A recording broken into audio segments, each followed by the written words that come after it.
madam. Before motherhood defined her, she was simply Amara, an ordinary young woman with extraordinary dreams, but very little to hold on to. Life had not been gentle with her.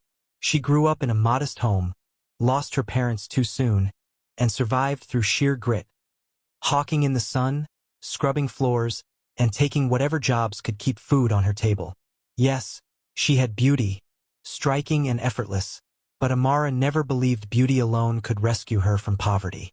It was during one of those restless years that she met Chief Oena, a billionaire with estates spread across Abuja and Lagos. First, she dismissed him. Rich men loved chasing pretty girls from humble backgrounds, but their interest never lasted. She kept her distance, guarded and cold. But Chief was different. He didn't overwhelm her with gifts or empty promises. Instead, he appeared at the small restaurant where she worked, quietly ordering nothing but a bottle of water, just to watch her move around. Sometimes he left generous tips without a word. Other times he smiled and told her softly, "You deserve more than this." She thought it was a game. But as months passed, his patience never faded. He didn't push, didn't chase, he simply stayed. Slowly, his persistence began to chip away at her defenses. One evening, after a long shift, she found him waiting outside in his car.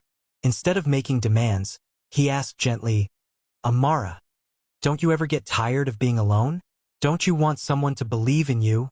For once, the words pierced her. For years she had fought her battles alone, shielding her heart from disappointment. No one had ever asked her that. She gave him no answer that night, but when she lay on her narrow bed, the question echoed. Days later, when she saw him again, she didn't walk away. She sat with him, listened, and, for the first time, allowed herself to believe that maybe she was worthy of love too. That season of fragile hope would soon give her the greatest gift of her life, the child who would one day become her entire world. From the moment she agreed to date Chief Oena, her life transformed. The girl who once trekked under scorching sun now rode in chauffeur-driven cars that gleamed under city lights. He whisked her away to luxury malls, urging her to pick anything she wanted. At first, she was too shy, barely able to touch the racks. But with his gentle persistence, she left with bags full of perfumes, gowns, and handbags she had once only seen in magazines. Dinner dates became their ritual. High-end restaurants, chandeliers glittering above, soft violins in the background. Yet, for Chief, the magic wasn't the setting, it was her. The way she laughed, the way she flushed at his compliments. Her innocence, untouched by the corruption of wealth, radiated in a way no diamond could. But Amara never lost her discipline. No matter how late the night stretched, she always returned home. "Stay tonight," Chief would beg. "I'll have the driver take you back at dawn." Her answer never changed. "I respect you, Chief, but I respect myself more. I'll wait until I'm truly ready." It baffled him. He had known countless women who gave themselves freely for a taste of his wealth. But Amara's restraint wasn't stubbornness. It was dignity. That was what set her apart. Ironically, every boundary she drew made him love her more. And so he spoiled her, not to buy her love, but to honor her. For the first time in his life, a woman's no humbled him. Unknown to Amara, Chief had already begun planning her future. One afternoon, after a boardroom meeting, he instructed his assistant, "Find me a space along the expressway. I want a supermarket, a grand one. It will be hers." He also commissioned a jeweler in Dubai to design an engagement ring, simple, elegant, befitting her modest spirit but brilliant enough to reflect her worth. While she was guarding her heart, he was building a life for her. The night he proposed started like any other dinner date. Amara wore a wine-colored gown he had once gifted her, and he arrived in a tailored suit. They dined and laughed as usual until dessert was served. Then, without warning, Chief went down on one knee. The restaurant fell silent. From his pocket he brought out a velvet box. The diamond inside shimmered under the chandelier. "Amara," he said, his voice thick with emotion. "You came into my life when I didn't know I needed saving. You taught me patience, you taught me love. Tonight, I ask, will you be my wife?" Tears blurred her vision. She had seen moments like this only in films, never imagining herself as the bride-to-be. Trembling, she whispered, "Yes, yes, Chief. I will." Applause erupted. He slipped the ring on her finger, pulled her close, and kissed her forehead. But the surprises weren't over. As they left, he blindfolded her with a playful grin. "Trust me," he said. When he unveiled her eyes, she gasped. Before her stood a glowing supermarket, bold letters above the entrance spelling, Amara Stores. Her knees weakened. She covered her mouth, tears spilling freely. Years of hunger and rejection crashed into her heart at once. "This is yours," Chief whispered. "A place to build. A reminder that you'll never struggle again." She sobbed openly, overwhelmed by the love she never thought she deserved. That night, for the first time, she placed her hand over his and whispered shyly, "No, not tonight. Don't take me home. Take me with you, to your place." It wasn't surrender, it was love freely given. When they arrived at his mansion, Amara excused herself and went into the bathroom. Staring at her reflection, she barely recognized the glowing woman staring back. The ring sparkled on her finger like a promise. She washed her face, steadied her breath, and stepped out, her hair damp, a towel wrapped loosely around her. Oena, still on the phone thanking his assistant for the supermarket arrangements, froze when he saw her.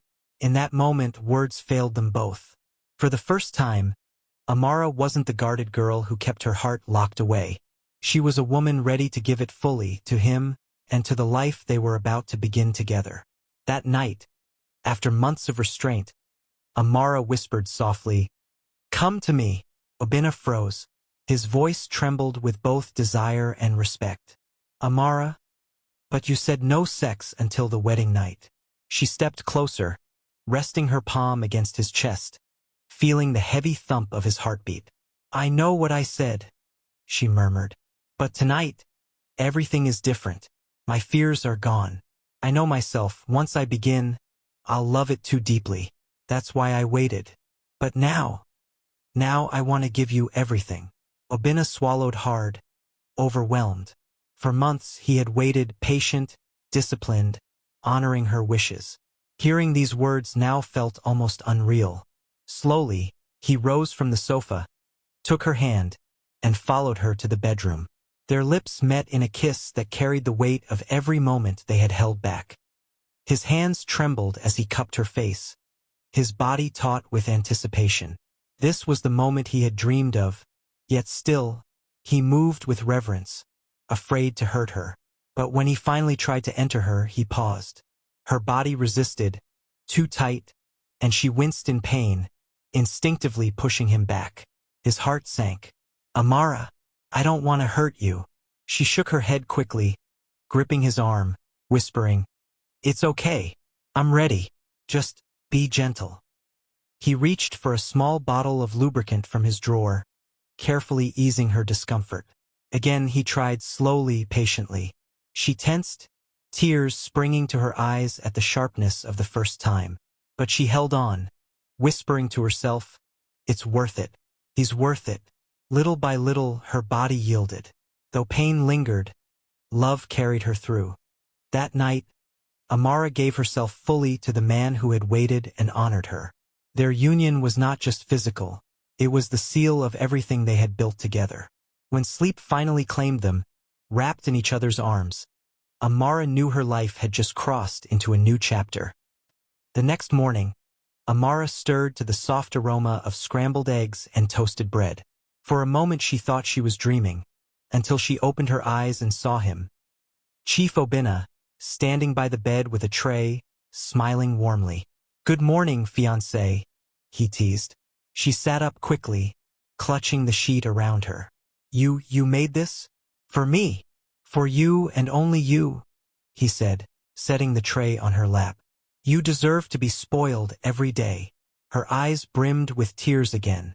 Every small gesture from him felt like a miracle. He leaned down, kissed her forehead, and whispered, "You're the luckiest woman alive, because you're mine." Later that morning, she asked shyly, "Chief, Will you take me to the supermarket today? I want to see it properly, in daylight. Of course, he replied with a proud smile. By mid-morning, they stood hand in hand before Amara's stores. Even in daylight, its glass doors gleamed, and the bold signage shone proudly. Inside, Amara gasped. The shelves were already stocked, the floors spotless, uniformed staff waiting respectfully. Chief, you already hired people? Yes, my love, he said. You won't need to stress. Just guide them, oversee things. Everything else is in place. She walked the aisles slowly, touching products, inhaling the scent of fresh paint and new beginnings. Her lips kept whispering, "Thank you, God. Thank you." At the checkout, the manager handed her the keys. "Madam, this is your empire now." Her hands shook as she took them. She turned to Oena and hugged him tightly, tears streaming. In that moment, she felt like the luckiest woman alive. The weeks that followed were filled with joy, wedding planning, laughter, endless love. They debated colors, venues, flowers. Lilac and gold became the theme, blending her gentle spirit with his regal taste.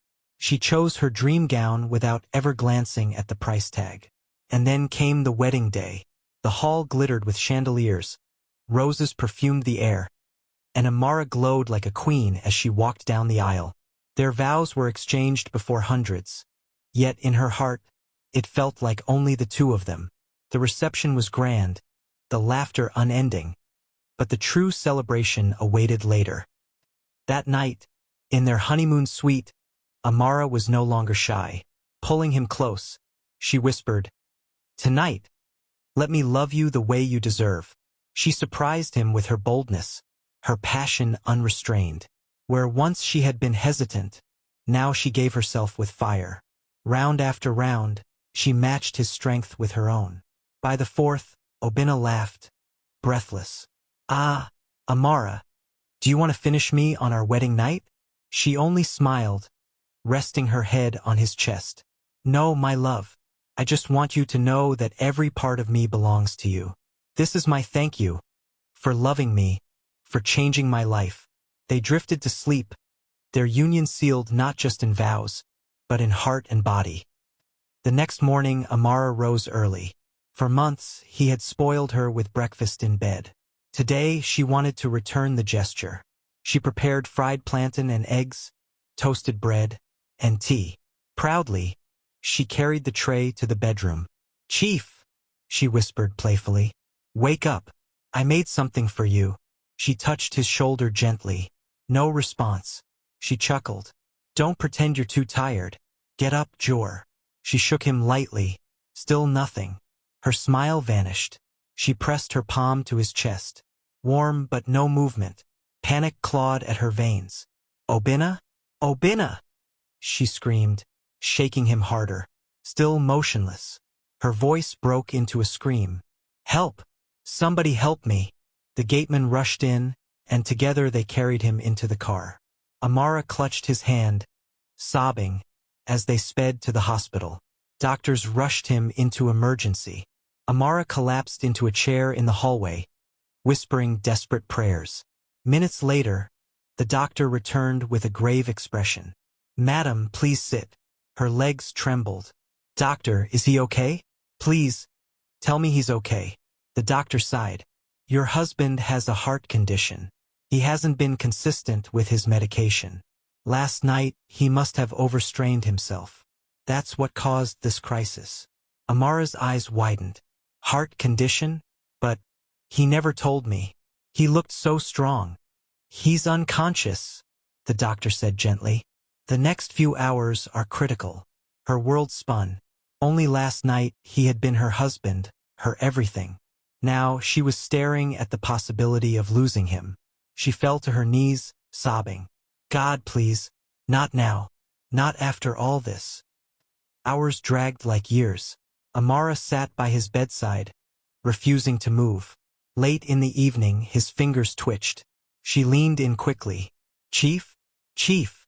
Slowly, his eyes fluttered open. His lips parted. "Amara." "I'm sorry." Tears poured down her face. "No, don't apologize. You're awake. That's all that matters. But he insisted weakly. I should have told you about my heart. I thought, if you knew, you might leave me. I couldn't bear that. Her heart cracked, but love silenced all anger. She held his face in her trembling hands. Oena, stop. I don't care about the sickness. I don't care about the past. You're my husband. I'm not going anywhere. His voice shook. You still want me? Even like this? She let out a shaky laugh through her tears. Want you? Chief, you gave me love, dignity, a future. How could I ever walk away? You're exactly who God wanted for me. His hand trembled as he brushed her cheek. You're too good for me. She pressed his hand against her skin and whispered, No, my love. I'm exactly where I belong. In that moment, the machines, the hospital walls, the fear, all of it disappeared. What mattered was that he was alive, and she was by his side. Amara kissed his forehead softly and whispered, Rest now, my love. Get strong again. We still have a journey ahead. We've only just begun. And for the first time since that dreadful morning, peace touched her heart. A few days later, Chief Oena was discharged. Amara, who had refused to leave his bedside, helped him carefully into the car. She treated him like fragile glass, not letting him lift even the smallest bag. At home, life slowly fell back into rhythm.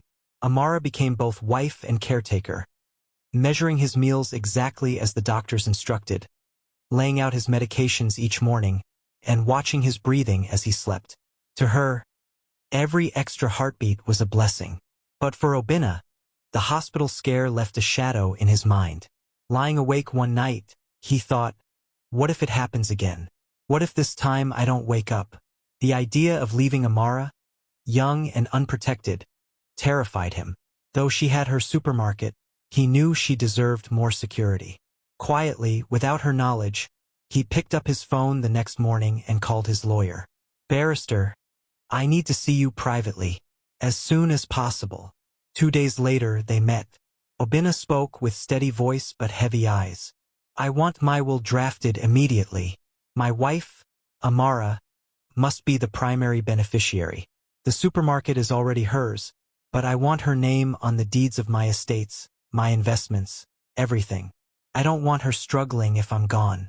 I want it clear, no fights when I'm no longer here. The lawyer looked at him with sympathy. Chief, this is wise, but you still have many years ahead. Oena exhaled deeply. Maybe, but tomorrow isn't promised. She deserves peace, not battles. When the lawyer left, Oena stared out the window. He longed to tell Amara what he was doing, but he couldn't bear to worry her further. That evening, as she laughed and fussed over him, adjusting his pillow and teasing him for pretending to be weak, he simply smiled and held her close, longer than usual. In silence, he prayed, Lord, give me more years. But if you don't let Amara suffer. Back at home, Amara poured herself into the role of caregiver.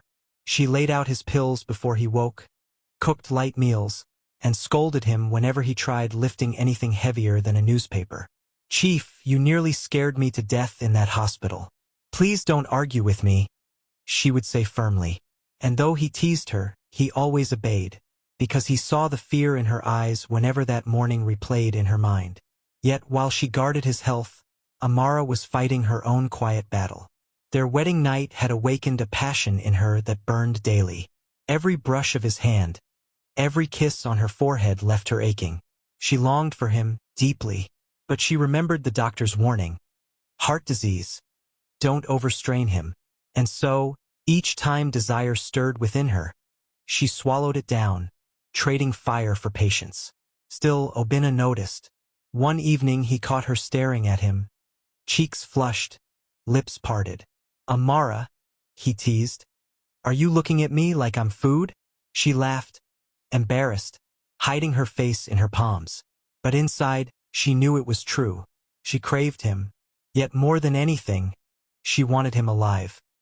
As weeks passed, Oena grew stronger. His energy returned, his laughter filled the house, and he even joined her at the supermarket from time to time. Slowly, her fears loosened their grip, and their passion rekindled. They loved each other freely, deeply, nights filled with fire and tenderness. For Amara, every embrace was more than pleasure. It was belonging. Each time she whispered to herself, only him.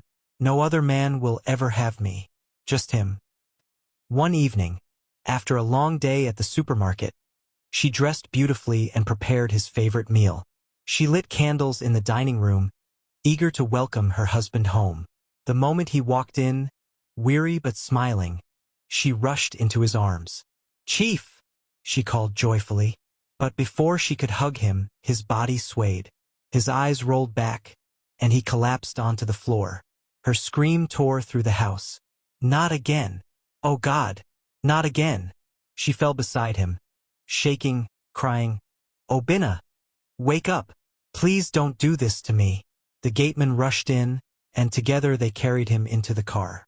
Amara sat in the back, cradling his head on her lap, whispering through tears, "Stay with me. Please, stay with me." But before they reached the hospital, his chest had grown still. The doctor's words shattered her world. "I'm sorry, madam." "He's gone." Amara froze, shaking her head violently. "No." "This is Chief Oena, my husband. He was fine this morning. Please, treat him." Her cries filled the ward, but silence was the only answer. She collapsed beside him, her world crumbling into darkness. The days that followed were a blur. Her once vibrant home was now a tomb of silence. Every corner whispered his memory. His chair, his cologne, the half-read newspaper on the table. The burial was grand, befitting his stature. Amara stood like stone beside the coffin, tears streaming as they lowered him into the earth. In her heart, she whispered, "Take me with you." Weeks after, she withdrew from the world, barely visiting the supermarket. She lived in grief, clinging to his photographs and clothes. Nights were endless rivers of tears. But then something changed. Her body grew heavy, her mornings filled with nausea. A hospital test confirmed it. "Madam Amara, congratulations. You are pregnant." Her breath caught. "Pregnant?" "Yes, 6 weeks gone." She pressed her trembling hand to her stomach. Chief was gone, but not completely. A part of him still lived within her. That night, she whispered into the darkness, "Chief, you left me a gift, our baby." Weeks later, the lawyer summoned her. Sitting across from him, her eyes swollen with grief, she heard his words. "Chief Oena willed everything to you.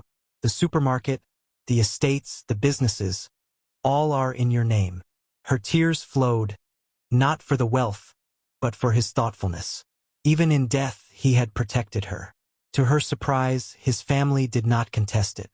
One of his elder sisters held her hand and said, "You gave him joy. Take care of yourself. Take care of his child."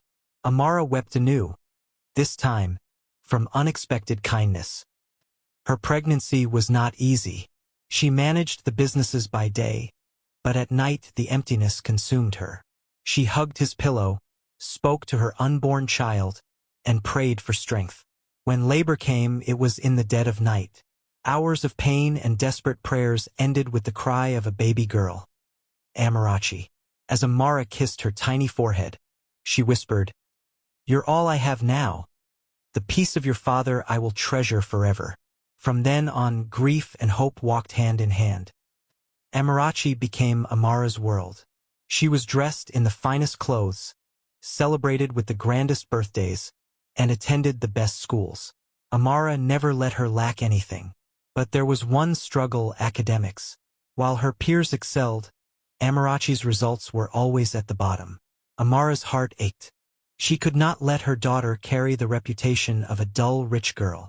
Determined, she hired a private tutor, Chaik, a young, disciplined graduate with calm authority. "Mr. Chaik," Amara told him firmly, "money is not the problem. My daughter must improve. I want results." Chaik nodded confidently. "Don't worry, madam. With patience and consistency, she will improve." And with that, Amarachi's journey with her tutor began. At first, everything seemed strictly professional. Chaik arrived at the mansion every afternoon with neatly packed books and lesson notes. Amarachi, usually restless and easily distracted, sat longer with him than she ever did at school. She still struggled, staring blankly when asked to spell simple words or solve easy sums, but Chaik never raised his voice. He guided her patiently, repeating explanations again and again until she at least tried. This patience impressed Amara. She had hired several tutors before, but most lost their temper after only a few weeks. Some gave up completely. Chaik never complained, never mocked her daughter. He stayed calm, and that calmness began to touch Amara in unexpected ways. First, it was admiration. This young man has discipline, she thought. He will go far in life. But soon, admiration shifted into something she had not felt in years. Chaik was handsome, broad shoulders, a smile that came easily, and eyes that glowed with warmth. Each time Amara passed by the study and saw him seated beside her daughter, something stirred within her. It had been 6 years since Chief Oena's death. 6 long years of loneliness, of going to bed alone, of hiding her tears behind a strong facade. She had poured herself into raising Amarachi and running the supermarket, but her body had never stopped longing. The more she tried to suppress her desires, the more they grew. Now, with this young man under her roof nearly every day, it became harder to ignore. Amara was careful. She had a reputation to protect, a dignified widow devoted to her daughter. But secretly, she watched him closely.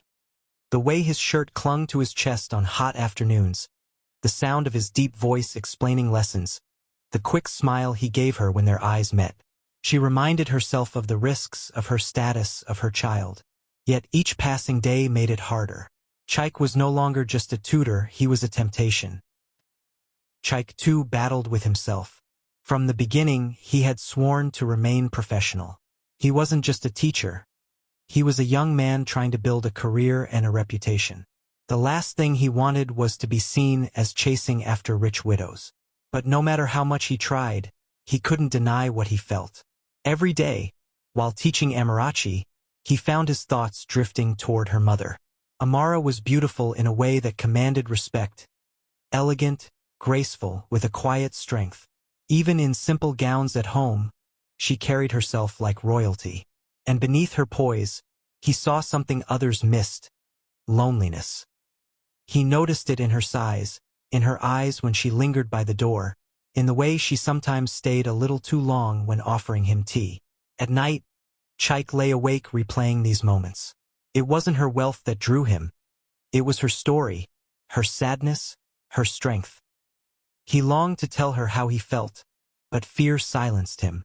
What if she thought he only wanted her money?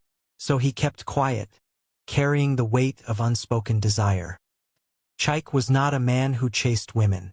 Since university, he had avoided relationships, focusing on saving, working, and building his future. He wanted stability before love. For years, he endured the loneliness, suppressing his natural desires. But Amara tested every wall he had built. Each time he left her house, he carried the memory of her scent, her smile, her graceful movements. At night, his mind betrayed him, painting scenes that never happened.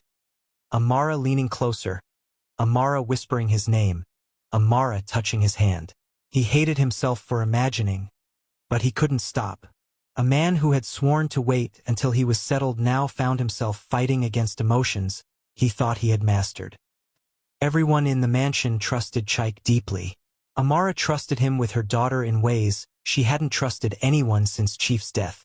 The staff respected him because of his patience and calm nature.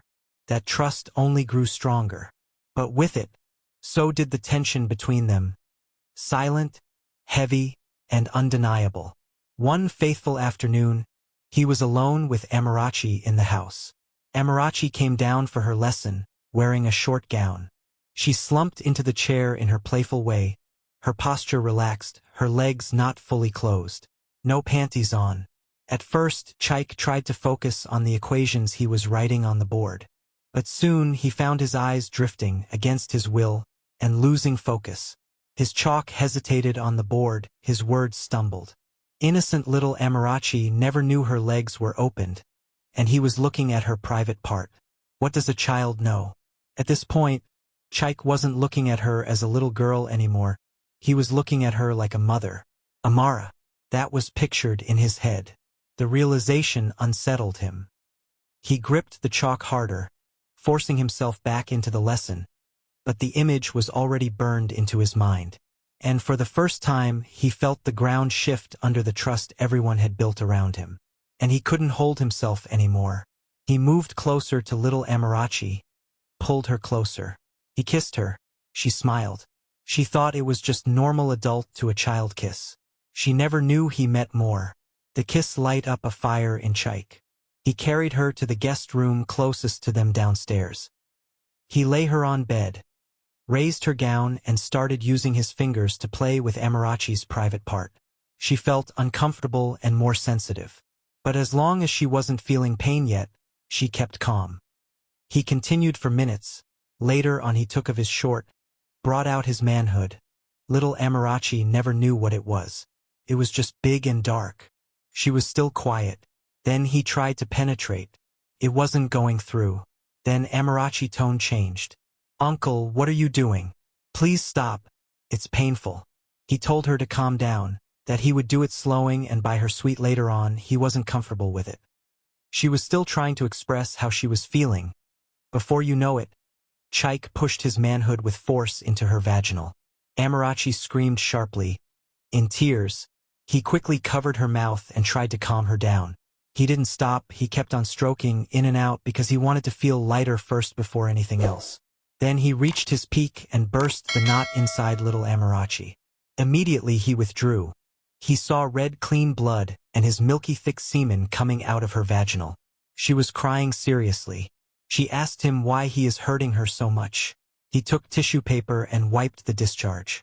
Made sure it stopped bleeding before anything else. He put on his short and adjusted her mini gown. Held her close to his chest, wiping her tears. He begged her he won't do it again, that he was sorry. And she should please not tell her mother, that if she does, he won't be able to come and teach her anymore. He spent minutes petting her. When she was calm, he brought sweet out from his bag. Gave it to her. She was calm. But she couldn't walk well. It was obvious something was wrong with her legs. He asked her to go and sleep. So if Amara or anyone returned, it would be like she had sleeping out of being tired. And she did just that. That evening, as Chaik walked back to his small apartment after teaching, his mind was heavy. He replayed the images and his actions of what happened earlier. And shame washed over him like cold water. "What is wrong with me?" he muttered under his breath, pacing the room. "She's just a child. Amara's little girl. My student. How could I even do that to a child? What if she told someone and get arrested?" The guilt ate at him. He pressed his palms into his face, as though trying to rub the thoughts away. He wasn't a bad man. At least he had never seen himself that way. But what had happened earlier shook him deeply. For the first time since he became a tutor, he felt unworthy of the trust placed in him. All night he couldn't sleep. Whenever he closed his eyes, Amarachi's innocent face appeared in his mind, reminding him of his weakness. He hated himself for it. By morning, he made a vow. Never again. I'll never let my mind go there again. I will respect that child, respect her mother, and respect myself. That Friday had been a turning point. Out of fear of betraying that trust, he didn't return to Amara's house the whole weekend. He told himself he needed the distance to reset his heart and mind. He stayed indoors, barely eating, wrestling with his conscience. Meanwhile, in Amara's home, Amarachi had remained her usual playful self. She hadn't told anyone what her tutor did to her that day. Partly because she was too young to understand it fully, and partly because she didn't even think it was important. To her, Uncle Chaik was still her teacher. By Monday morning, Chaik had steeled himself. When he returned, he carried himself with a firmer discipline. His lessons were sharper, his eyes fixed on the board or her books, never straying. Amara welcomed him with her usual smile, never suspecting the storm that had raged in him all weekend. But deep down, Chaik knew. He had crossed a dangerous line in his thoughts once, and that memory would haunt him for years. Before he left, he asked her softly, if she told anyone about what happened the previous day. He said no. He also asked how she is feeling, if her legs still hurt. She said yet. He told her sorry, it won't happen again. That afternoon was unusually quiet in the mansion. Amarachi was bent over her books in the living room, while Chaik patiently guided her through simple arithmetic. His voice was calm, steady, and patient, the same voice Amara had grown used to hearing almost every evening in her home. But from the balcony upstairs, Amara watched. She wasn't looking at her daughter's progress this time. Her eyes were fixed on Chaik. The way he leaned close to explain, his youthful energy, the gentleness in his tone. All of it made her body ache with longing. It had been over 6 years since she last felt the warmth of a man. She had buried her desires for so long that they had begun to eat her up in silence. But today, as she watched him, her mind betrayed her. She pictured him not as Amarachi's teacher, but as a man pressing against her, taking her breath away, making her weak in his arms. Her legs trembled with need. Unable to control herself, she slipped away quietly into the bathroom, turned on the shower, and pressed the water jet against her most sensitive part. Her breath hitched, her hand gripping the tiled wall as she tried to muffle her moans. At that same moment, Chaik had finished the day's lesson. Amarachi was already running upstairs, calling for her toys. He packed his books, slung his bag over his shoulder, and on his way out, felt the urgent need to use the restroom. The guest bathroom door was half open. He stepped inside only to freeze. There, before his eyes, was Amara. Her head tilted back, water streaming over her, her hand gripping the shower knob. Her face was twisted with pleasure, her body trembling. Chaik gasped audibly. Amara's eyes flew open. In a split second, shame and shock overtook her. She turned abruptly, clutching a towel to her chest. Chaik stumbled back, eyes wide, his ears burning red. I'm so sorry, Ma, he stammered, stepping away. I didn't mean to. I'm sorry. He turned toward the door, heart racing, fumbling with his bag. Amara's breath was still ragged. She stood frozen, watching his back as he hurried out. Her shame battled with another dangerous feeling, a craving that had now been ignited in the open. Amara stood in the bathroom long after Chaik left, her body trembling. Shame told her to stop, but desire told her to finish. She gave in, letting the waves of release wash over her. When it was done, she leaned against the wall, tears mixing with the water. She knew something had changed. Chaik had seen her. Not the wealthy widow everyone respected, not the mother figure, but the woman inside her that had been starving for touch. That night she couldn't sleep. She tossed from side to side, her body restless, her thoughts louder than ever. Finally, she rose, slipped into fine lingerie, threw a simple gown over it, and grabbed her car keys. Her heart pounded as she drove through the quiet streets until she pulled up in front of a modest apartment. Chaik's place. When she knocked, Chaik came to the door cautiously. He wasn't expecting visitors. The moment he saw her, his breath caught. Madam Amara? His voice shook. She stepped inside without waiting to be invited, her perfume filling the air. Her eyes locked on his, and her tone was low, deliberate. I didn't come here to apologize, Chaik, she said. I came because I want this. I want you to eat and hit me, make me feel like a woman. I haven't known a man's touch in years. No more hiding.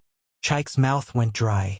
He had dreamed of her countless times, fought with himself, tried to stay professional. But now she was here, bold, unashamed, asking for the very thing he had denied himself. For a second he hesitated, torn between respect and desire. But when Amara stepped closer, letting her gown fall slightly to reveal the satin beneath, the restraint inside him shattered. It was like a dam broke. He pulled her into his arms, kissing her hungrily. She clung to him as though her body had been waiting only for this moment. She surrendered all her body to him. He took charge, sucking every part he knew was sensitive to human. The night was a blur of passion, release, and rediscovery. The sheet was soaked because Amara was squirting all over. Even her late husband never knew she could do that. For the first time in years, Amara let go of her loneliness and gave in fully to a man's touch. By dawn, she lay beside him, her hair scattered across the pillow, her breathing heavy but satisfied. Chaik stared at the ceiling, still trying to process it all. This was not just a fantasy anymore. Amara, wealthy, beautiful, untouchable Amara, had chosen him. And as much as the night had satisfied them both, it had also bound them in a way neither of them could undo. From that night onward, Amara could no longer keep her distance. Something in her had snapped. A hunger she had suppressed for years had now taken full control. Whenever Chaik came for lessons, she would make sure to be around. At first, she pretended it was coincidence, staying home instead of going to the shop, or coming upstairs under the excuse of checking on Amarachi's studies. But in truth, she was waiting for the clock to run down. The moment the lesson ended and Amarachi skipped off to play or watch cartoons, Amara's eyes would meet Chaik's, and that silent signal would pass between them. A few minutes later, she would invite him into her room, and the door would shut behind them. What began as a release turned into a daily ritual. Amara was relentless. Her body craved him with a fire that surprised even her. Sometimes Chaik came to the house exhausted, planning only to focus on teaching, but Amara would not let him leave untouched. He tried his best to keep up, knowing her desire was on a level he had never experienced with any woman. But for all her longing, Amara was careful. She never allowed him to spend the night in her home. Once their time together ended, she would quietly straighten up, wash, and return to her role as the perfect mother. No one must suspect, she reminded herself. Her daughter must never know. The staff must never whisper. It was a secret world, hidden in plain sight, one where the widow and her daughter's tutor lived, out a passion that grew more dangerous by the day. And though Chaik often left her room drained and weak, deep down, he knew he would return tomorrow, and the day after that, because he was already too far gone to walk away. Chaik do live in regret, telling himself at night, if he knew he would have something to do with Amara, he wouldn't have gone close to her 6-year-old daughter. That he knew was a big mistake. He wasn't patient enough. Amara had never been the type to hold back when it came to showing love. Chief had spoiled her when he was alive, and now that she was the one in charge of wealth, she felt the need to extend that same generosity, especially to the man who had awoken her body after years of loneliness. At first, she began with little things, sliding money into Chaik's pocket after lessons, insisting he buy himself good food on his way home. He always resisted. "Madam, please, I'm not here because of money," he would say quietly. She would only smile and whisper back, "I know. That's why I want to give you." But her heart wanted to do more. The way he satisfied her, the way he risked his energy just to keep up with her endless appetite. She felt he deserved to live a better life. And so, without telling him, she arranged with her manager to buy a sleek, black Toyota for him. When the day came, she didn't make it public. No one in her staff, not even her daughter, knew. After one of their secret afternoons together, she drew him to the garage where the car was parked. Chaik froze the moment he saw it, his mouth falling open.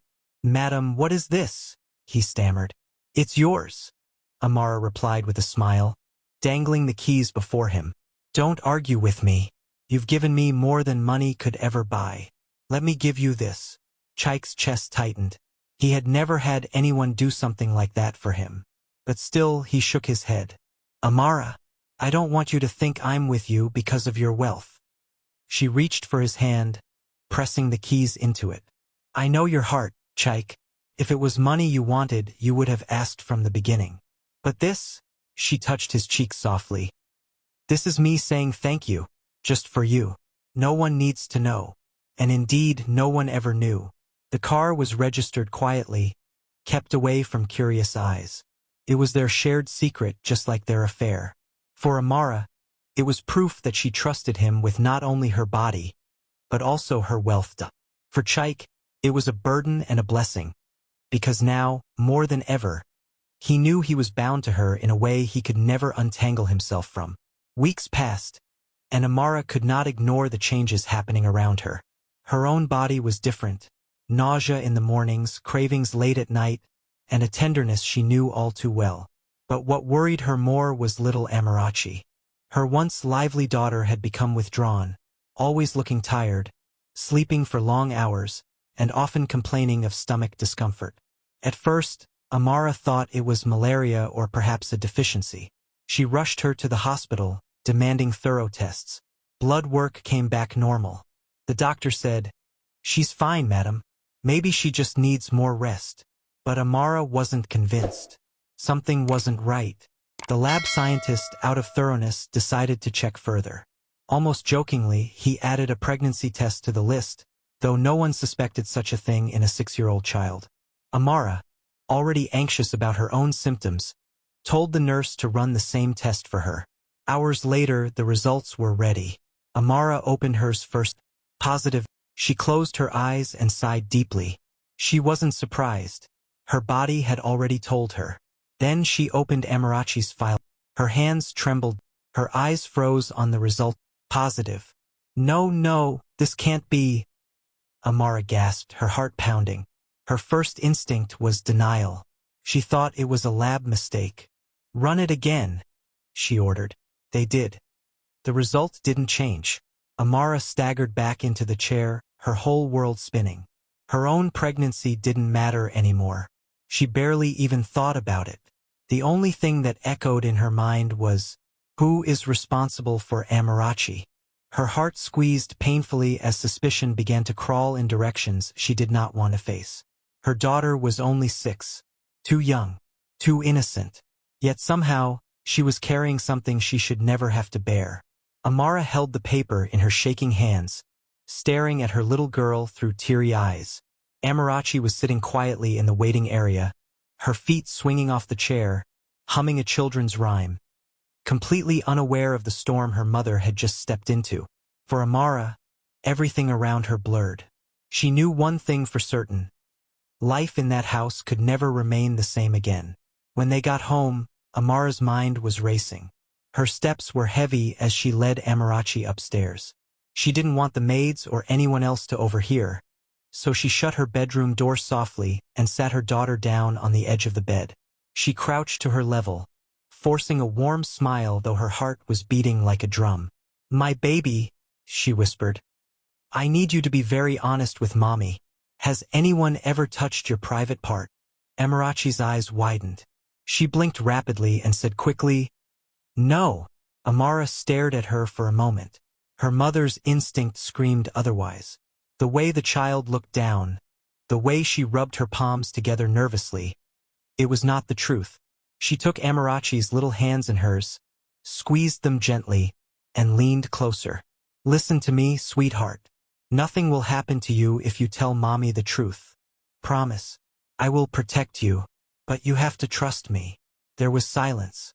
Amarachi bit her lower lip, fighting tears. Amara already suspected the gateman. After all, he was always nearby. Her heart was bracing for that name, even though it would break her. Then, in a trembling whisper, Amarachi finally spoke. "It's Uncle Chike." Amara froze. Her throat dried instantly. "What?" she muttered, her whole body going weak. Amarachi sniffled, her voice small. "He said I shouldn't tell anybody. He told me it's our secret." Amara's eyes widened in horror. For a moment, it felt like the room spun. She stumbled backward, pressing a hand to her chest, her tears spilling before she could stop them. "Chike!" she cried, her voice cracking. Her daughter nodded, looking down in shame. Amara's world shattered in that instant. This was the man she had trusted with her child. The man she had allowed into her home. The man she had given her own body to in secret. And now he was the monster who touched her daughter. Her knees buckled. She fell to the floor, sobbing uncontrollably. "God, no, no, no," she wailed. Amarachi reached out, whispering, "Mommy, don't be angry with me." That broke her further. She hugged her daughter tightly, rocking her. "I'm not angry with you, my love. I'm angry with him. I promise. No one will ever hurt you again."